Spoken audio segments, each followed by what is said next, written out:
Tersangka kasus dugaan fitnah ijazah Jokowi Roy akan mengikuti sidang pra-peradilan kedua. Sidang pra-peradilan kedua ini akan digelar di Pengadilan Negeri Jakarta Selatan Jumat besok.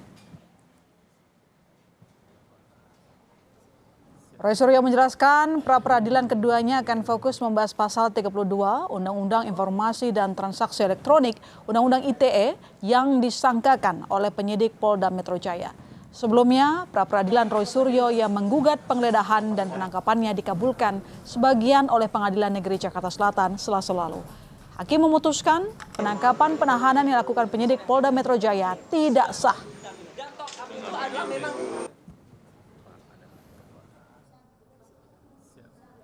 Dan insya Allah besok akan ada pra-peradilan yang kedua bagi saya di Pengadilan Negeri Jakarta Selatan tentang adalah pasal 32.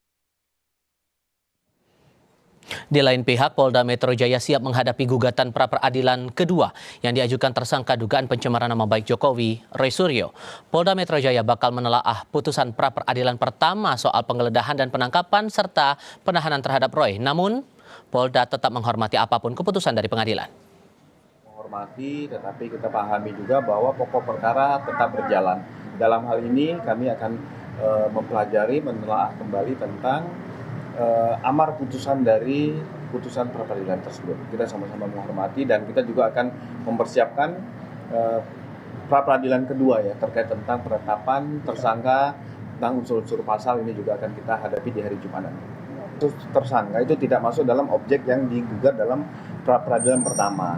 Ini akan dilakukan gugatan pra-peradilan kedua tentang penetapan tersangka.